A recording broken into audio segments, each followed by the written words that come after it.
Hello दोस्तों स्वागत है आपका BSS लर्निंग में। और मैं हूं आपका दोस्त। और हम पार्ट 2 देखने हैं ईडियम एंड फ्रेजेस का। जैसे कि आपको पार्ट 1 में आपने देखा होगा कि आपको प्लेबैक जो स्पीड है उसको नॉर्मल से हटा के 2x में कर लेना है, और ये सारी की सारी वीडियो जो है आपको 2x में देखनी है। ठीक है, तो अब हम शुरू करते हैं आज के पहले ईडियम से। तो आज का हमारा पहला ईडियम है bull in the China shop. तो आपको पता है कि जैसे चाइना की आइटम जो है बहुत ही कमज़ोर होती है। ठीक है, जैसे आप ये थालियाँ देख रहे होंगे, डिफरेंट डिफरेंट थालियाँ। ठीक है, तो अगर ऐसी कांच वाली जगह में बुल आ जाए तो वो क्या करेगा, तोड़ फोड़ करेगा, है ना। तो तोड़ फोड़ करेगा तो इसका मतलब कि बुल जो है वो गलत जगह पे आ गया है। तो इस ईडियम फ्रेज का मतलब यही है कि जो जगह के अनुकूल ना हो। ठीक है, a person who breaks things or who often make mistake or cause damage in the situation that required careful thinking or behavior। मतलब वो बंदा bull in the China shop है, मतलब ये गलत बंदा आ गया है इस जगह पे। ठीक है, तो नेक्स्ट ईडियम देखते हैं ब्राउन स्टडी। ब्राउन स्टडी है कि देखो जैसे इसकी बेचारी की शक्ल देखो कैसे ये खोया पड़ा है, बहुत ज़्यादा डीप थॉट कर रहा है। तो ब्राउन स्टडी का मीनिंग होता है बहुत ज़्यादा गहरा मनन करना, स्टेट ऑफ डीप थॉट का। ठीक है, कि बहुत ज़्यादा गहराई में कुछ सोचना। ठीक है, तो इसका भी मीडियम का आपको मीनिंग है। अब नेक्स्ट देखते हैं once mind, on once mind, किसके दिमाग में बहुत कुछ बातें आ रही हैं। ठीक है, तो वंस माइंड का मतलब होता है टू वरी अबाउट समथिंग, किसी चीज़ के लिए चिंता करना। जैसे आप हमेशा अपने पेपर के लिए चिंता करते रहते हो ना, कब कैसा होगा क्या होगा, तो आप बोलते हो वंस माइंड। ठीक है, नेक्स्ट देखें to be on the apex. Apex क्या होता है एक्चुअली, सपोज करो ये है तो टॉप को हम बोलते हैं एपेक्स। अच्छा ये देखो ये ड्राइंग भी दिखाई है मैंने आपको। ठीक है, तो एपेक्स, तो to be on the apex का मतलब क्या हो गया कि हाईएस्ट। ये देखो ये इसका हाईएस्ट पोजीशन है ना, तो एट हाईएस्ट पोजीशन पर होना। ठीक है, तो अगर आपको इसका एपेक्स का मीनिंग पता है तो आपको ईडियम का मीनिंग क्लियर हो जाएगा। तो नेक्स्ट देखें बाय द स्ट्रॉन्ग हैंड। तो जैसे कि नाम से ही पता लग रहा है बहुत अच्छे से, मतलब पावरफुल, जोर, पावर ऑफ द गॉड। ठीक है, force, by the strong hand. ठीक है, तो नेक्स्ट देखते हैं to blow one stack top, यानी आपा खोना। सपोज करो किसी ने यहाँ से ऐसे कार्ड से, कई बार बच्चे ऐसे वो बनाते ना, जैसे चित्रकारी से बनाते होंगे, आपने देखा होगा शायद से, ऐसे कप, कई बार कप लगा लगा के ऐसे लगाते हैं। तो आपने उसको स्टैक को हवा मार दी, फूंक मार दी, उसको गिरा दिया, मतलब आपने अपना आपा खो दिया, गुस्से में आ गया आप एकदम, टेम्पर, अपना जो टेम्पर है उसको लूज कर दिया। ठीक है, टू बिकम वेरी एंग्री। ठीक है, to blow one stack top मतलब गुस्सा हो जाना, आपा खो देना। ठीक है, to beat a hasty retreat. Hasty मतलब होता है डन विद एक्सेसिव स्पीड और क्विकली। रिट्रीट मतलब विड्रॉल फ्रॉम द एनिमी। इसका मतलब है एक्चुअल में, ये इसकी एक कहानी सुना। तो ये क्या थी, एक फौजी थे हमारे, ठीक है, किसी देश के फौजी थे। तो किसी कंट्री के फौजी भाई थे अपने, ठीक, कंट्री के फौजी भाई थे ये अपने फौजी भाई। ठीक है, फौजी भाई। तो इसकी कंट्री वालों ने क्या किया था, इसने बोला कि तुम देख लेना धीरे से क्या किया है, क्या क्या, अगर हमें लगेगा ना कि खतरा बहुत ज़्यादा है तो हम क्या करेंगे, ये बाजा बजा देंगे। ठीक है, ये बैंड बजा देंगे, इस बैंड को बजाएंगे तो आप समझ जाना कि यहाँ से भागना है। ठीक है, तो जैसे ही इन्होंने देखा कि आगे दुश्मन तो बहुत ज़्यादा, इन्होंने फटाफट ये बैंड बजा दिया। ठीक है, बाजा बजा दिया ये। ठीक है, और जैसे ही बाजा बजाया तो सभी भाग खड़े हो गए। तो आप देख सकते हो कि कैसे ये बंदा जो है कैसे भाग रहा है ना। जैसे ही ये बैंड बजा और ये भाग गया कि भाई दुश्मन बहुत ज़्यादा है। ठीक है, तो बीट अ हैस्टी रिट्रीट। ठीक है, अब आपको इस चीज़ से थोड़ा सा लिंक हुआ होगा, है ना, कहानी से, कि हाँ ऐसा है। ठीक है, नेक्स्ट चलें carry the coal in the new. ये सही, आपको इसकी मुंडी ने बता दिया, इसे बोलते हैं न्यू कैस्टल। ठीक है, कैरी द कोल, कैरी मतलब लेके जाना, किसको, कोयले को, इन द न्यू कैस्टल। एक्चुअल में न्यू कैस्टल पता क्या है, एक जगह थी इंग्लैंड में। ठीक है, इंग्लैंड में जगह थी, और ये जगह में ना बहुत सारा कोल है, बहुत सारा कोल। कोल आपको पता ना, कोयला, कोल जिसे आप बोलते कोयला। ठीक है, तो ये बंदा क्या कर रहा था, ये बंदा क्या कर रहा था, ये बंदा उस जगह पे ही कोल लेके जा रहा है जहाँ पे भरपूर मात्रा में कोल पाया जाता है। तो इसका मतलब ये बेकार काम कर रहा है ना। जहाँ पे पहले सपोज करो जहाँ पे पहले से पानी मौजूद है, वहाँ पानी भरने लग पड़ो, तो उसकी कोई सेंस है? मतलब बेकार का काम करना, ठीक है। तो इसे बोलते हैं spending time and energy in doing something that is useless, wastage of energy, ठीक है। अच्छा ये देखो मैंने लिखा भी है, Newcastle was once England biggest producer of the coal. ये उस जमाने का इडियम है कि भाई तू जहाँ पे कोल पहले से ही मौजूद है तो वहाँ पे कोल क्यों लेके जा रहा है, ठीक है। तो नेक्स्ट देखें, कास्ट पेयल बिफोर द स्वाइन, ठीक है। पेयल होता है मोती, ये आपको पता है। स्वाइन पिग को बोलते हैं हम। तो सुअर के आगे अगर पिग रख दो क्या होगा? तो कुछ भी नहीं, उसके लिए तो मतलब कोई कोई वैल्यू नहीं है ना। हीरा सुअर के लिए तो कुछ भी रख दो उसके आगे, बेचारे के आगे, उसके लिए तो सब एक जैसे हैं। चाहे डायमंड रख दो, चाहे बहुत सुंदर मोती रख दो। तो टू गिव और offer something valuable to someone who does not understand its value, जैसे हम अपने घर वालों की वैल्यू नहीं समझते हैं, जैसे हम अपनी फैसिलिटी जो हमें मिली हैं, फैसिलिटीज़ जो हमें मिली हैं, हम उनकी वैल्यूज़ नहीं समझते हैं, ठीक है। तो ये हमारे लिए ही बना है इडियम, ठीक है। हमारे जो देखो, हम भगवान को हमेशा क्या बोलते हैं, भगवान आपने मेरे को ये नहीं दिया वो नहीं दिया, बट भगवान ने हमको सबसे अच्छी चीज़ क्या दी है, हमारा बॉडी पार्ट्स हमें ठीक दिए हैं, ठीक है।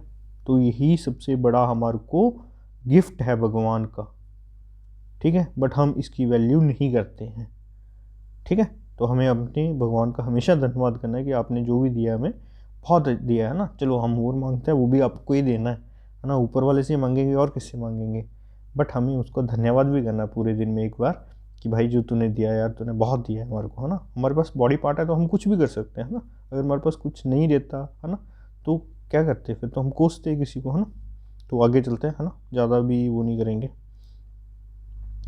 Castle in the air, castle का मतलब होता है लार्ज बिल्डिंग, लार्ज बिल्डिंग, हवाई महल, ठीक है। होंगे कुछ आपके दोस्त भी, आप भी बोलते होंगे यार तू ना हवाई महल बड़े बुनता है, यानी डे ड्रीमर, ठीक है।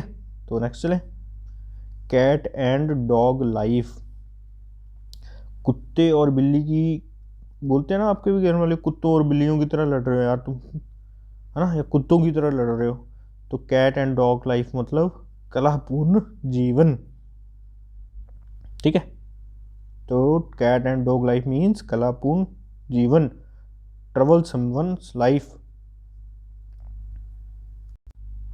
नेक्स्ट है कैच द टाटर,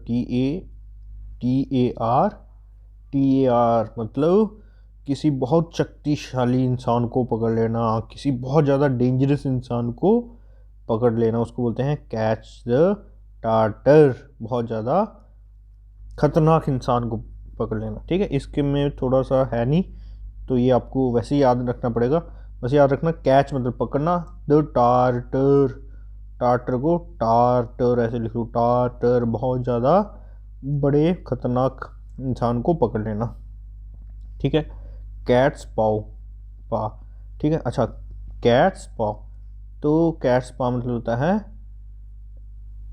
पंजा, ये लिखा भी है पंजा, ठीक है। कैट्स, कैट का पाव, कैट का पंजा, ठीक है। तो इसमें क्या कहानी थी, इसमें ऐसे कहानी थी, एक ये बिल्ली थी और एक मंकी था, ठीक है। तो ये क्या किया इसने, इसने ये जो आप देख रहे हो ये ब्रेड पीसेस समझ लो, ठीक है, चेकनट्स है। तो इसको बोल रहा है ये बंदर मामा जी, बिल्ली को बोल रहे हैं, बेचारी यहाँ पे बिल्ली शरीफ है, ठीक है। कहीं पे चूहा शरीफ है, कहीं पे बिल्ली शरीफ है, तो इस केस में क्या है, हमारे पास बिल्ली शरीफ है, ठीक है। तो ये बंदर मामा क्या बोल रहे हैं, बंदर मामा इनको बोल रहे हैं बिल्ली जी, बिल्ली मामी को, कि बिल्ली मामी नहीं बिल्ली मौसी हो जाएगी, है ना, फिर तो सही नहीं बैठेगा, बंदर मामा और बिल्ली मौसी, ठीक है। ये बिल्ली मौसी जी को बोल रहे हैं कि भाई ये निकालना यार अपने पंजे से, तेरे पास इतना ज़बरदस्त पंजा दिया, निकाल निकाल निकाल लेगी तू। यानी किसी को खतरनाक पोजीशन में डालना उसको, ठीक है, अपने स्वार्थ के लिए किसी व्यक्ति का यूज़ करना, ठीक है। ये बंदर क्या कर रहा है, भूख किसको लगी है, बट ये किसको बोल रहा है, इस बिल्ली को बोल रहा है कि निकाल निकाल तू निकाल लेगी, ठीक है। तो किसी व्यक्ति का उपयोग करना, ठीक है, बट हमें अपने ज़िंदगी में कभी ऐसा नहीं करना है। तो नेक्स्ट देखते हैं, नेक्स्ट देते हैं चू द कड। भैंसे देखिए माँ करती हैं ना, कैसी आवाज़ें निकालती हैं, तो थोड़ा ऐसे हो गया, ठीक है। तो ये क्या करती हैं, चू, कहाँ गया ये, थोड़ा स्लाइड पीछे सेलेक्ट हो गया। तो चू द कड का मतलब क्या होता है कि बहुत ज़्यादा, देखो कैसे चबाती रहती है, क्योंकि इनको देखा है आपको कि ऐसे चबाती रहती है बैठ के ऐसे ऐसे, कि पता नहीं कितनी बड़ी तपस्या बेचारी ये कर रही है ना। मतलब बहुत ज़्यादा गहरे मनन में, मतलब बहुत ज़्यादा गहरी सोच में ये पड़ी हैं और चबाती है ना। देखा होगा आपने कि जब ये च्यू करती हैं बैठ के, भैंस वगैरह एक जगह पे बैठ के, तो ऐसे लगता है पता नहीं कितनी बेचारी थकी हुई है और कितनी ये पुरानी बातें याद कर रही हैं, है ना, कि बहुत ज़्यादा पुरानी बातें याद करें, कुछ सोच रही हैं पुराना। तो उसे बोलते हैं हम पॉन्डर ओवर, यानी पॉन्डर का मतलब होता है समथिंग पॉन्डर, है ना। तो कुछ सोचना, मनन करना, कुछ बड़ा सोचना, गहरा सोचना, ठीक है। तो आगे चले, चिकन हार्टेड का मतलब होता है कायर, कॉवर्ड, ठीक है। तो चिकन हार्ट मतलब चिकन का हार्ट, मुर्गे का हार्ट। तो आपने जैसे ही सुनना है चिकन हार्ट मतलब कायर, कायरता। आगे चलते हैं, कॉक एंड बुल स्टोरी। ये तो आपको समझ के आ रहा है कि मनगढ़ंत स्टोरी। ये देखो, ये बोल रहा है बुल और कैट की स्टोरी सुना रहा हूँ। एक बार एक बुल था और उसके साथ ना एक कुक्कड़ बैठा था, ठीक है। तो ये कुक्कड़ जो था ये बोल रहा था कि मैंने जो है बुल को एक बारी हरा दिया, जोर में हरा दिया मैंने बुल को। यानी मनगढ़ंत कहानी, कॉक एंड बुल स्टोरी। यार क्या मनगढ़ंत कहानी सुना रहा है। तो कभी कभी जो है हैन और, या तो हैन बोलो या तो कॉक बोलो, कॉक और बुल की कभी में अगर टग ऑफ वॉर हो जाए तो जीत सकता कभी मुर्गा। बोला नहीं नहीं भाई, जीता है मुर्गा ही जीता है, मैंने देखा था अपनी आंखों से। मतलब एकदम मनगढ़ंत कहानी सुना रहा कोई, ठीक है, अनबिलीवेबल स्टोरी। क्रोकोडाइल टीयर्स, ये तो आपने चलो सुना भी होगा, नाटकों में भी देखा होगा, है ना, बचपन में भी कई बार सुना होगा कि दिखावटी आंसू, मगरमच्छ के आंसू ना रो, मैं नहीं तेरी बातों में आने वाला, ठीक है। तो क्रोकोडाइल टीयर्स। आगे चलते हैं, क्रॉस बोर्ड, ठीक है। तो इसका मतलब होता है आर्गूमेंट होना, डिसएग्री विद देम, आर्ग्यू होना, लड़ना झगड़ना, ठीक है, क्रॉस वर्ड। आगे चलते हैं, क्राई फॉर द मून, ठीक है। तो ये बच्चा क्या बोल रहा है, मम्मी मेरे को तो चंदा मामा यहाँ लेके आओ तब मैं चुप होऊंगा। यानी अनडिज़ायरेबल चीज़ ये कभी हो सकती है, उसकी मम्मी बेचारी कर सकती है पूरा कि हाँ मैं चंदा को लेके आती हूँ नीचे। असंभव वस्तु की कामना करना, ये जो बच्चा है ये क्या बोल रहा है, मम्मी ये मेरे को मून नीचे लेके आओ। भाई मम्मी बोल रही यार क्या ही बोलता है तू भी, है ना। तो किसी भी मतलब क्राई फॉर मून मतलब कोई मतलब इलॉजिकल वस्तु की कामना करना कि यार ये तो मेरे पॉसिबल ही नहीं है ना। जैसे हम कई बार सोचते हैं यार मेरे पास करोड़ पे आ जाए, हाँ कई बार सरकारी नौकरी लग जाए उसके बाद तो मेरे मज़े ही मज़े, है ना, बट ऐसा है नहीं, ठीक है। तो अगर हम पढ़ाई नहीं करेंगे तो ये क्राई फॉर द मून की तरह हो जाएगा हमारे लिए। Cry over the spilled milk, spilled होता है गिरा हुआ, ठीक है। तो अगर दूध गिर गया है, देखो बेचारे का दूध गिरे और इतने बड़े बड़े आंसू टपका रहा है, तो है इसका कोई फ़ायदा अभी रोने का। अब तो गिर गया जो गिर गया, अब तो उसको सफाई करो और आगे बढ़, है ना। तो cry over the spilled milk मतलब व्यर्थ में पछतावा करना, जो चीज़ पास्ट में हो चुकी है उसके ऊपर रोना। जैसे हम काश यार मैंने थोड़ा सा पढ़ लिया होता ना यार, वो मेरा ना 2 क्वेश्चन गलत हो गए, नहीं तो मेरा तो पेपर निकल ही जाना था यार। वो क्या हम करते हैं, cry over the spilled milk. Cut a sorry figure मतलब इम्प्रेशन ना छोड़ पाना, कट अ सॉरी फिगर मतलब इम्प्रेशन ना छोड़ पाना, अपने प्यार से तनिक भी प्रभाव ना छोड़ना, ठीक है, कट अ सॉरी फिगर। तो इसका भी मेरे पास कोई पिक्टोरियल व्यू नहीं था, उसके लिए माफ़ी है। Cut no ice, cut no ice तो आपको कल भी मैंने पढ़ाया था ना। तो कल था हमारा ब्रेक द आइस, ठीक है। ब्रेक द आइस क्या था, जब कोई चुप्पी तोड़े, है ना। और यहाँ है कट द आइस मतलब कोई भी इंप्रेशन ना जमा पाना, ठीक है। तो ये जो स्केटर्स होते हैं ना उनके लिए ये यूज़ किया गया था पुराने ज़माने में, कट नो आइस मतलब इसने ना यार अपने प्रदर्शन से ना मतलब मज़ा नहीं आने दिया, कोई एक बर्फ़ तक नहीं तोड़ी इसने, बिल्कुल मज़ा नहीं आया, मतलब कोई इन्फ्लुएंस नहीं नहीं छोड़ना। कट बोथ वेज मतलब एडवांटेज भी और डिसएडवांटेज भी। अगर आप ये बोलोगे कि ऐसा है तो उसके डिसएडवांटेज गिनाने लगेगा। जैसे कंप्यूटर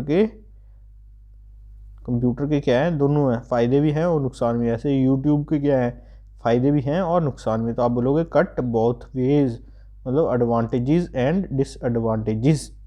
ठीक है, तो नेक्स्ट चलते हैं।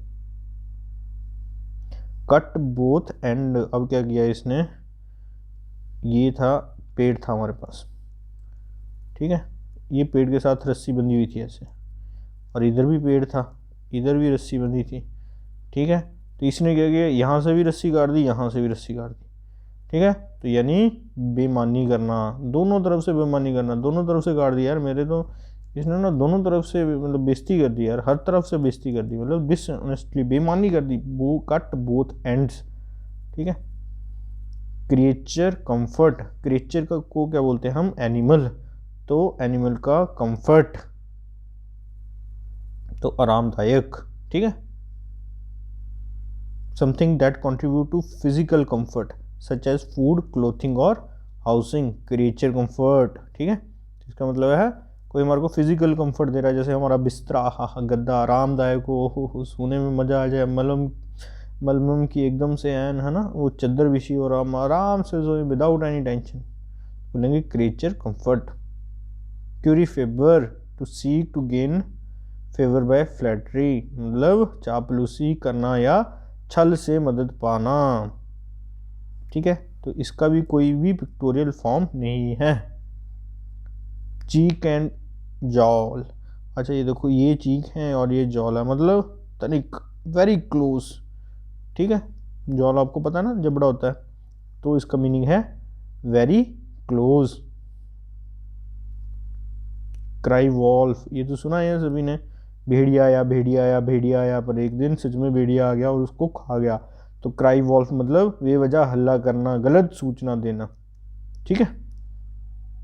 कॉल अ स्पेड, तो आपको तो पता ही है कि ये स्पेड होता है हमारा, है ना, ताश के पत्ते अगर आपने खेले हो तो, ठीक है। तो कॉल अ स्पेड मतलब स्पेड, इसका मतलब साफ साफ बोलना कि भाई मेरे पास स्पेड है तो स्पेड है, ये नहीं कि स्पेड है तो आप बोल रहे हो मेरे पास हर्ट है ना, जो है वो है सर, साफ साफ बोलना सर आपने ना ये मेरे साथ गलत किया है, चाहे वो आपका मैनेजर है चाहे जो मर्जी है, ठीक है, बट साफ साफ बोलना, तो उसे हम बोलते हैं call a spade. Cut the Gordian knot, अच्छा हाँ, इसका मतलब क्या है, बहुत पुरानी समस्या को ख़त्म कर देना, ठीक है। कट अ गार्डियन नॉड, तो इसने क्या था, नॉड थी उसको काट दिया, तो इसने बहुत बड़ी पुरानी समस्या का ख़त्म कर दिया, ठीक है।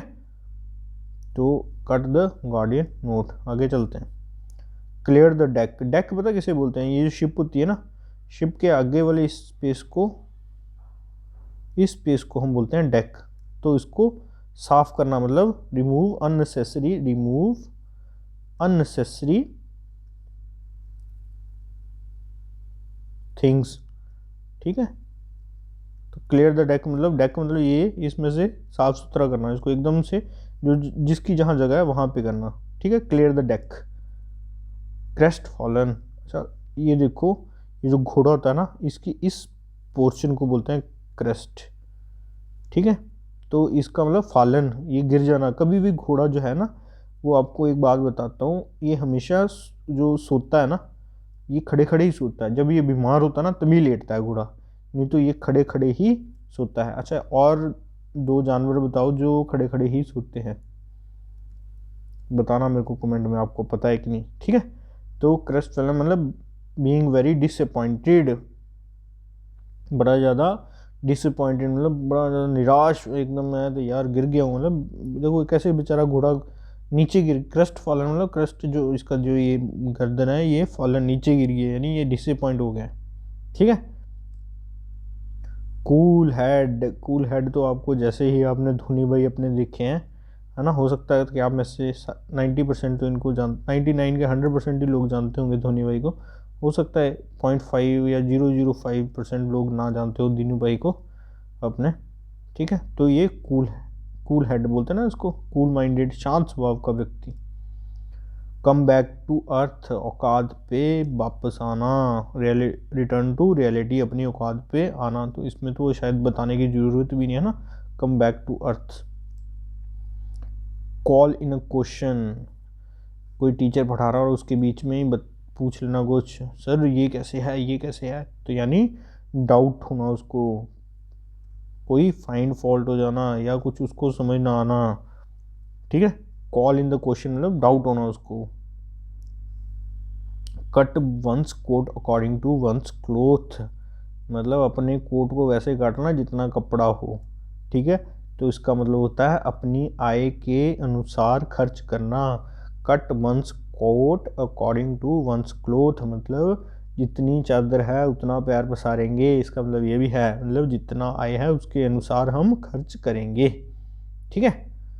डांस टू वंस ट्यून, मतलब किसी के इशारे पे नाचना। तो ये पिछली वीडियो में भी हमने देखा था, है ना, पिछली वीडियो में भी आपको मैंने एक इडियम फ्रेज बताया था जिसे चुटकी में जा रहा था, बताओ क्या था वो, ठीक है। तो इसका मतलब है किसी के हुक्म का पालन करना, डांस टू वंस ट्यून, ठीक है। डार्क हॉर्स, तो इसका मतलब होता है, देखो ये ना एक ऐसे रेस चल रही थी, ठीक है, तो एकदम से मतलब रेस चल रही थी, एकदम से बेचारा जो बहुत ज़्यादा ढीला बेचारा काले रंग का घोड़ा, तो एकदम से मतलब आगे जीत गया, तो उसे बोलते हैं डार्क हॉर्स, मतलब जिसकी जीत की उम्मीद ना हो बट वो जीत जाए, ठीक है, तो उसे बोलते हैं डार्क हॉर्स, ठीक है। सपोज करो आपके ऐसे 5 दोस्त हैं, ठीक है, एक 3 दोस्ती बना लेते हैं टाइम बचाने को, ठीक है। आपको इसकी बिल्कुल भी उम्मीद नहीं थी, इसका ऐसे, ये बेचारा ऐसे था कि अगर इसका हुआ ना तो इन दोनों को तो हो ही जाएगा, बट इन दोनों का नहीं हुआ, इसका हो गया, तो बोलेंगे डार्क हॉर्स, ठीक है। नेक्स्ट चले, डेड लेटर। डेड लेटर, ये बताओ अभी जम्मू कश्मीर में कौन सी धारा हटी है, ठीक है, वो जो धारा हटी है उसको हम बोलेंगे डेड लेटर, ठीक है। कमेंट में बताओ कि कौन सी धारा हटी है जम्मू कश्मीर में भी रिसेंटली, ठीक है। तो उसको बोलते हैं कानून जो कभी लागू था लेकिन अब क्या हो गया है, ख़त्म हो गया है, ठीक है, अब लागू नहीं है, ठीक है, ख़त्म हो चुका है, तो उसे बोलते हैं डेड लेटर, ठीक है। तो अब मुझे बताना कमेंट में भी कौन सा अभी हमारा रिसेंटली डेड लेटर बना है, ठीक है। अच्छा, मैकल्स वॉर्ड, ये क्या था, ये राजा ना बेचारा, इसके ऊपर एक ये तलवार थी, तो ये हमेशा एक धागे के ऊपर लटकी हुई थी, ठीक है। तो ये कभी भी कटेगी तो इसके खचक खचक हो जाएगा, इसका मतलब मर जाएगा ये बेचारा, तो मतलब कांस्टेंट थ्रेट है ना, सिर पर मंडरा रहा खतरा, ठीक है। आगे चलते हैं, डाई अ डॉग डेथ, आपको पता है कुत्ते की मौत मरना, मतलब बहुत बुरी मौत मरना, बोलते हैं ना कुत्ते की मौत मरेगा, यार तुम कुत्ते की मौत, तुमने सर गलत किया है तो कुत्ते की मौत मरेगा, यानी लज्जाजनक मौत होना। डाई इन हार्नेस, अच्छा हार्नेस, ये कार्ड देख रहे हो आप पीछे, तो ये घोड़ा था ना बेचारा, ये इसको लेके चल रहा था बट ये रास्ते में ही मर गया, ठीक है। तो इसका मतलब होता है ये सर्विस दे रहा था ना, सर्विस देते देते बेचारा मर गया, तो उसे बोलते हैं डाई इन हार्नेस, मतलब अपने कार्यकाल विधि में ही हार जाना, ठीक है। तो आप आशा करता हूँ कि आपको ये समझ आ रहा होगा, die in harness mean die while in service, die before retirement, ठीक है। अब ये बेचारे का क्या दोस्त था, इसने तो अपनी ज़िंदगी में ऐश भी नहीं करी, इसको बेचारे को रिटायरमेंट भी नहीं मिली और ये ढोते सामान को ढो रहा था और ढोते ढोते ही इसकी डेथ होगी, ठीक है। इसको जो बोलेंगे हम बोलेंगे हार्नेस, ठीक है, कार्ड जो पीछे बंधा हुआ है, ठीक है। तो आगे चले, डॉग इन द मैंगर, तो एक्चुअल में ये आपने देखा जहाँ पे ये भूसा खाती हैं बेचारी गाय वगैरह, तो ये एक शैतान कुत्ता था, ये यहीं आके बैठ गया, वो तो खा के दिखाओ घास भाई, तो ये गाय बेचारी, ये 2 गाय बैल जो भी है ये देख रही है, यार तू ऐसा क्यों कर रहा है, ठीक है। तो ये कुत्ते को क्या बोलेंगे, डॉग इन द मैंगर, मतलब ये जो है ये ना तो खुद सुख भोग रहा है, घास तो ये खाएगा नहीं, ना इनको खाने दे रहा है बेचारियों को, ठीक है, जो दूसरों को सुख का भोग होने नहीं देता, ठीक है। आपके मैनेजर आपको लगते होंगे या अपने टीचर या आपको लगेगा यार पेरेंट्स ना हमारे को सुखी नहीं देखना चाहते, पर वो आपको बहुत ज़्यादा सुखी देखना चाहते हैं, इसलिए आपको बोलते हैं ना। तो आगे चले, डोंकी ईयर, मतलब देखो बेचारे का इतना लंबा कान है, मतलब लॉन्ग ईयर, डोंकी ईयर मतलब लॉन्ग ईयर, देखो कितना बड़ा इसका बेचारे का कान है, ठीक है। इसलिए इसके कान से एक इडियम बना दी किसी बंदे ने कि डोंकी ईयर मतलब लॉन्ग ईयर, काफ़ी समय बाद डोंकी ईयर, ठीक है। ड्रॉ अ लाइन, लक्ष्मण जी ने सीता मैया जी के लिए क्या किया था, लाइन, लक्ष्मण लिमिट सेट की थी कि मैया इससे बाहर ना आना, ठीक है। तो ड्रॉ अ लाइन मतलब set a limit. Duck in the thunderstorm, इसका मतलब ये बेचारी डक है, ठीक है, और इसके साथ क्या हुआ, इसके साथ बुरी हो गई। इसके साथ क्या बुरी हुई बता सकता कोई? ये बारिश में भीग रही है, ठीक है, बारिश में भीग रही है। अब इसके पर जो है वो गिले होंगे और ये जो है इसको जुकाम हो जाएगा, ठीक है, जुकाम तो नहीं होगा, मजाक के लिए बोल रहा हूँ, ठीक है। तो ये एक किस में है, एक पेनफुल कंडीशन में, ठीक है, होपलेस, सैड, दर्द में होना, ठीक है। तो डक इन द थंडरस्टॉर्म मतलब कोई गलत सिचुएशन में फंस जाना, पेनफुल सिचुएशन में होना। डू अ गुड टर्न, भलाई का काम करना। डू अ गुड टर्न मतलब अच्छा मूड, अच्छा मूड लेना, मतलब अच्छी भलाई, भौतिक कार्य करना, भलाई का कार्य करना, ठीक है। Do a good turn. आगे चले।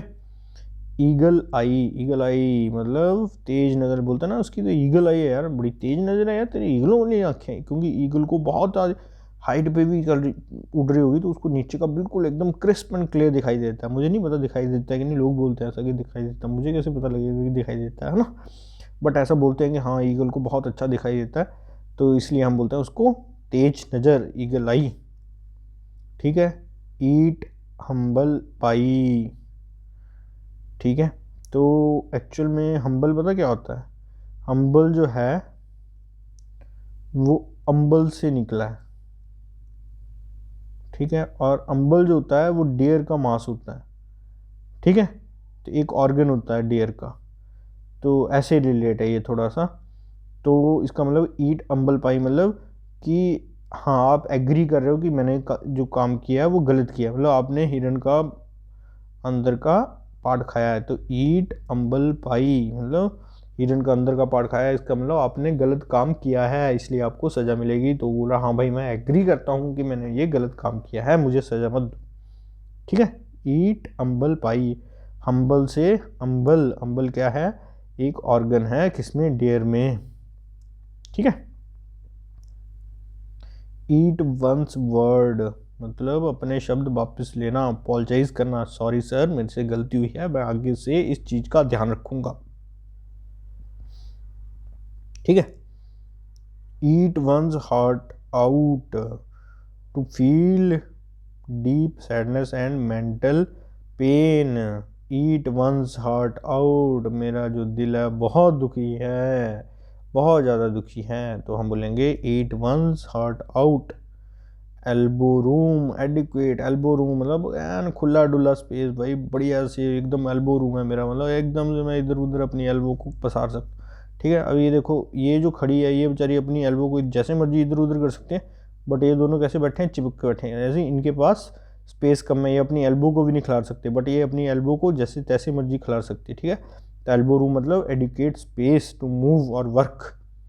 एंड इन द स्मोक, ये क्या था, ये भाई साहब नए नए टेक्नीशियन थे, ठीक है, टेक्नीशियन बोलो या मैकेनिक बोल दो, ठीक है। तो इन भाई साहब ने क्या किया, इन्होंने ऐसा कुछ कर दिया कि बाद में चलते सार ही गाड़ी धुआं धुआं हो गई, यानी end in smoke come to nothing, कोई परिणाम नहीं निकला इसके मैकेनिक साहब की कॉपी लिए खड़े होने का, क्योंकि गाड़ी जैसे ही ऑन करी और धुआं धुआं हो गई, ठीक है, और ये बेचारा माथा पकड़ के बैठ गया। तो ये है एंड इन स्मोक, ठीक है। एस्केप वन लिप्स, यार मेरे से गलती हो गई भैया, भैया मेरे से गलती हो गई, शायद आपने ये रील भी देखी होगी यूट्यूब पर, है ना। तो मतलब अपने जीभ से कुछ बोल जाना, एस्केप वन स्लिप्स मतलब गलती से कुछ निकल जाना, ठीक है, बोल जाना, कुछ भी बोल जाना। एज आउट, एज आउट मतलब ये देखो ये अभी क्या करेगा, शैतान बच्चा धीरे से इस पत्ते को उठा लेगा, मतलब धीरे से हटा देना, एज आउट, एज ये एज पे और उसको आउट करना, धीरे से बाहर निकाल देना, धीरे से हटा देना। एगॉन, एगॉन का मतलब होता है, देखो जैसे ही एग को पानी में डालोगे ये क्या करेगा, उछलेगा, ऐसे ऐसे उछलेगा ना, उबलेगा ना, उबलता है, तो शायद मैंने तो देखा नहीं कभी ऐसे अंडा उबलते हुए, बट आप लोगों ने देखा होगा, है ना। तो ऐसे ऐसे एगॉन मतलब उकसाना, एगॉन मतलब उकसाना, ठीक है, ऊपर ऊपर उठता है ना वो चीज़, तो उसको बोलते हैं हम एगॉन। एगॉन मीन उकसाना। फैबियन पॉलिसी मतलब भाई आराम से, बहुत ज़्यादा डिले वाली पॉलिसी और आराम से आरामदायक पॉलिसी ऑफ डिले, उसको बोलते हैं हम फैबियन पॉलिसी। ठीक है। Fair and square, fair and square बोलते हैं हम निष्पक्ष। फेयर एंड स्क्वेयर बोलेंगे, फेयर गोरा एंड स्क्वेयर है, एकदम सीधी सीधी बात है इसकी, तो उससे बोलते हैं फेयर एंड स्क्वेयर, हम बोलते हैं निष्पक्ष को। ठीक है। और फेयर सेक्स हम बोलते हैं नारी जी को। ठीक है, नारी जाति को हम बोलते हैं फेयर सेक्स। ठीक है, ये चीज़ें आपको वैसे ही याद हो जाएंगी। फेयर एंड स्क्वेयर मतलब honest in the honest way. ठीक है, निष्पक्ष। और फेयर सेक्स हम वुमन जी को यूज़ करते हैं। फेयर वेदर फ्रेंड मतलब मुसीबत के साथ ना देने वाला दोस्त। फेयर वेदर मतलब सही मौसम है तब तो मेरा दोस्त है, और जैसे ही मौसम खराब हुआ भाई साहब छाता लेके निकल गए, कोई फ़र्क नहीं, हम भीगते रहे। ठीक है। फैंसी प्राइस मतलब मूंग मांगी कीमत, ये तो पता ही होगा आपको यार, क्या फैंसी प्राइस लगा के रखा तूने। Feather in the cap, feather in the cap क्या था कि जैसे जैसे कोई बहुत बढ़िया काम करता तो उसकी टोपी पे क्या करते थे, फेदर लगा देते थे। ठीक है, तो अच्छी उपलब्धि। ठीक है, अचीव्ड ऑनर। ठीक है, फेदर इन द कैप मतलब कैप में पंख लगाना, मतलब उसने कुछ अच्छा काम किया है। ठीक है, फेदर वंस नेस्ट मतलब पहले तो अपनी टोपी में कोई और लगा रहा था ना, फेदर इन द कैप। ठीक है, पहले तो कैप में लगा रहा था, अब ये अपने नेस्ट में, अपने मतलब घर पे ही फेदर लगाने लग पड़ा, यानी मतलब ये रिश्वतखोरी करने लग पड़ा और अपने घर को ही भरने लग पड़ा। ठीक है, तो feather in the feather one's nest मतलब अपने पद का गलत इस्तेमाल करना, अपनी पोजीशन का गलत इस्तेमाल करना। ठीक है, सेल्फिश हो जाना और गलत इस्तेमाल करना। फाइट शाई ऑफ टालना, ये भी भाई साहब आपको ऐसे ही याद रखना पड़ेगा। To attempt to avoid things और person to try to avoid something. ठीक है। Fish in the trouble water, देखो फिश को बेचारी को पूरा पानी नहीं मिल रहा है तैरने के लिए, यानी किसी की कमजोरी कड़ी का फ़ायदा उठाना, और आपने क्या किया, हुक लगाया और इसको बेचारी को पकड़ लिया, यानी इसकी बेचारी ये ट्रबल वाटर में थी और आपने इसके ट्रबल वाटर में होने से आपने इसका फ़ायदा उठा लिया। ठीक है, फिश आउट ऑफ वाटर कष्ट, ये देखो फिश बेचारी यहाँ तैरती तैरती ऐसे एक्सरसाइज कर रही थी, छलांग मारी और बेचारी पानी के बाहर आ गई, मतलब अनकंफर्टेबल प्लेस में आ गई वो। ठीक है, फिश आउट ऑफ वाटर और fish in the trouble water, याद रखना फिश आउट ऑफ वाटर मतलब अपनी मर्जी से बाहर आई है, मतलब वो अनकंफर्टेबल प्लेस में, और fish in the trouble water मतलब कम पानी में और आपने उसका फ़ायदा उठा लिया। ठीक है, फ्लाई इन द ऑइंटमेंट, तो ऑइंटमेंट होता है मलहम, जैसे विक्स है आपकी है ना, तो उसको बोल देंगे आप मलहम। ठीक है, तो मलहम में मक्खी होना, यानी क्या बोलोगे इसको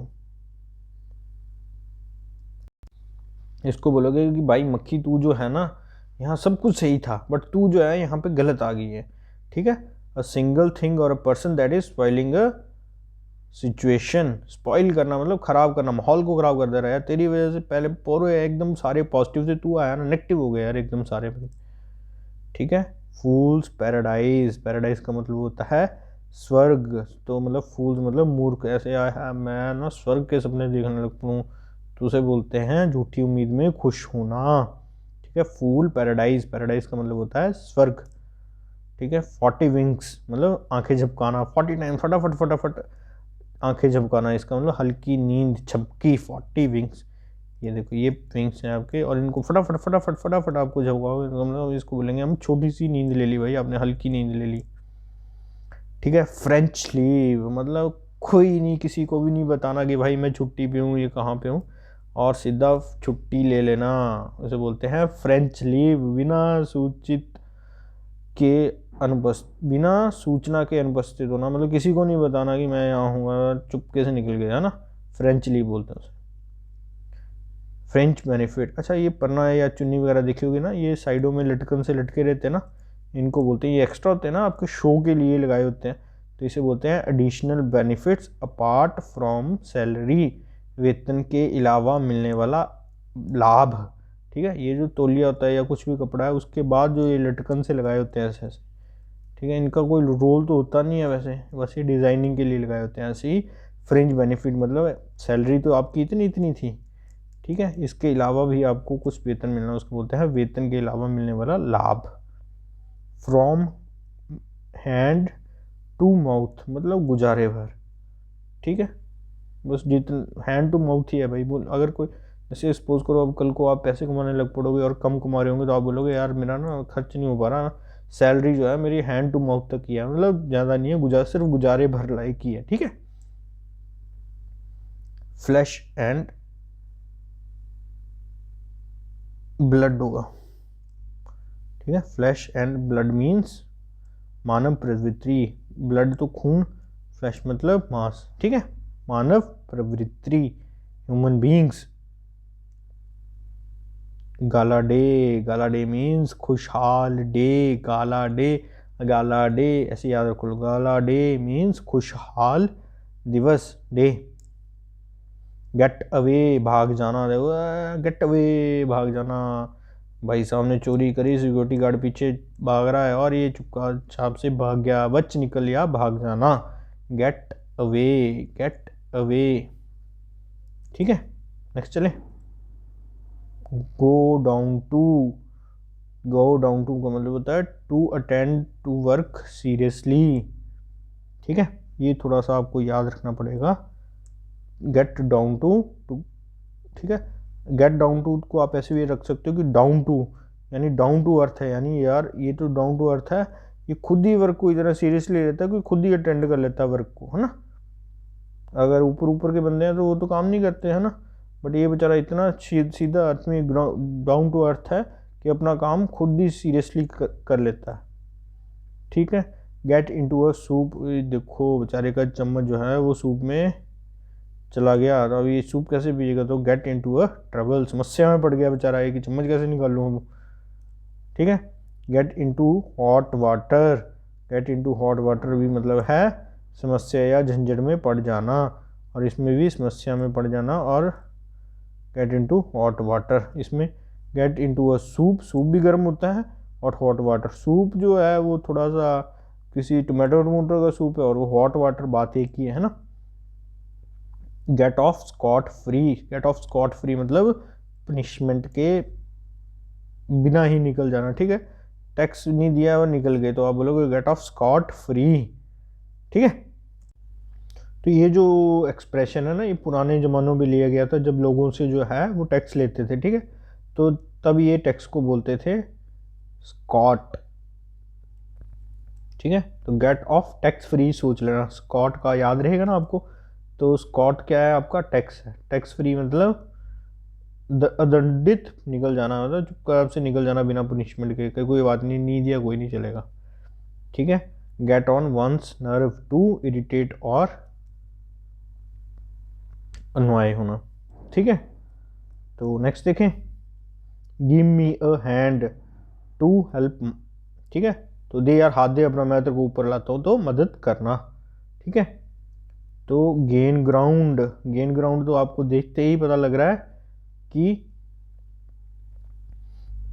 आपने कोई काम किया और आपने गेन ग्राउंड कर लिया, मतलब आप जो पॉपुलर हो गए, यार इसने तो वाह यार, जैसे मोई मोई मोई मोई आपका पॉपुलर हो गया एकदम से, मोई मोई के स्पेलिंग देख लेना, बट मोई मोई हो गया हर जगह ही है ना, कोई हर एक छोटा छोटा बच्चा भी मोई मोई कर रहा है, मतलब उस मोई मोई ने गेन ग्राउंड कर लिया। ठीक है, तो बोलेंगे मोए मोए गेन्स द ग्राउंड। ठीक है, तो पॉपुलर हो जाना एकदम से। ठीक है, ग्रिबल गैबल जल्दी जल्दी और अस्पष्ट बोलना, बस भूल गया, पता नहीं लगा भाई क्या भूल गया, गैबल एंड ग्रिबल। ठीक है, तो ग्रिबल ग्रैबल बोलते हैं हम, गैबल का मीन होता है बहुत तेज़ी से बोल जाना और कुछ पता ही नहीं लगना क्या बोल गया, जैसे मैं बोल गया ये। ठीक है, तो उसे बोलेंगे ग्रिबल गैबल। गिफ्ट ऑफ द गैब, ये होता है बोलने का तरीका किसी को। ठीक है, बहुत ही बोलने की कला जिसे बोलते हैं गिफ्ट ऑफ द गैब, मतलब इसमें तो यार इसको ना भगवान की तरफ से इतना अच्छा बोल लेता है, इतना अच्छा डिबेट कर लेता है, मतलब गिफ्ट ऑफ द गैप। ठीक है, give someone piece of mind, मतलब अपना दिमाग खराब है तो थोड़ा सा इसको भी दे दो, मतलब किसी को डांटना। ठीक है, इसका अपना दिमाग खराब था, बोला दे यार थोड़ा सा अपना दिमाग का पीस निकाल के इसको भी दे देता हूँ, थोड़ा इसको भी डोज दे देता हूँ। तो किसी को डांटना, तो give someone piece of mind, ये तो शायद आपने सुना होगा अपनी रोज़मर्रा ज़िंदगी में, है ना। Give someone piece of mind मतलब किसी को अपना दिमाग देना था, मतलब अपना गुस्सा किसी को देना, यानी किसी को डांटना। ठीक है, go through fire and water, जैसे हमारी सीता मैया जो हैं वो आग के ऊपर चल के जब उन्होंने अग्नि परीक्षा दी थी, ठीक है, तो कोई कठिन कार्य मोल ले लेना। ठीक है, कठिन कार्य करना, या ठीक है कोई भी कठिन कार्य मोल ले लेना। हाँ ठीक है, मैं जो हूँ चलूँगी, मैं आग पे भी चलूँगी। ठीक है, तो ये हमारी सीता मैया जी ने आग पर चलने का निर्णय जो लिया था, तो उसको बोलेंगे through fire and water, fire था। ठीक है, गोइंग टू द डॉग। ठीक है, तो व्यर्थ में, ये देखो ये क्या कर रहा है, ये एक कॉपी लेके उसमें हड्डी बना दी है। ठीक है, ऐसे हड्डी बना दी है और कुत्ते के पास लेके जा रहा है, तो क्या करेगा यार, व्यर्थ में ही अपना काम कर रहा है, कुत्ते को भी जीने दो, खुद भी जीने दे, है ना। बट ये क्या कर रहा है, ये व्यर्थ में उसको लेके चला जा रहा है ना। तो गोइंग टू द डॉग,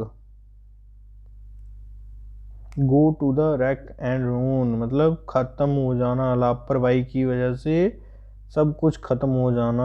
बोलते हैं ना राजा से रंक बन जाना, तो उसका मतलब होता है go to the rack and ruin, मतलब लापरवाही के कारण सब कुछ तबाह हो जाना, राजा से रंक हो जाना। रंक से राजा भी होते हैं, बट वो मैंने देखा नहीं कोई भी राजा से रंक होते देखे। ठीक है, रंक से राजा, तो आपको ये बनना है रंक से राजा। ठीक है, वेरी गुड, आगे चलें। गुड स्मार्टन, गुड स्मार्टन होता है एक दयालु व्यक्ति। ठीक है, गुड स्मार्टन, ये तो आपको पता ही होगा स्मार्टन। ठीक है, जो एक बंदा था बेचारा नीचे गिरा हुआ था, अभी इसको जो है वो ये स्मार्टन, मतलब ये महात्मा जो है ये हेल्प कर रहा है, तो उसे बोलेंगे गुड स्मार्टन। ठीक है, तो आज के लिए इतना ही देखते हैं। अभी आपके 42 मिनट्स की वीडियो ऑलरेडी हो गई है। ठीक है, लेंथी वीडियो हो गई है, तो बाकी अब हम नेक्स्ट पार्ट में देखते हैं, पार्ट 3 में।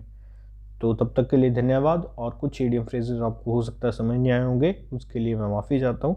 आप कमेंट कीजिए, उसके ऊपर मैं थोड़ी सी और कहानी बना के आपको सुना दूंगा जो जो आपको नहीं समझ आए हैं। ठीक है, हो सकता है किसी को कोई भी समझ नहीं आया हो, तो उसके लिए भी मैं कोशिश करूँगा कि मैं उसी को समझाने की कोशिश करूँ। अगर मैं, हो सकता है मेरा वे ना सही हो, बट आप ज़रूर बताना कि आपको नहीं समझ आया सर ये वाले पॉइंट्स, तो मैं उनको कोशिश करूँगा कि कवर करने की, है ना।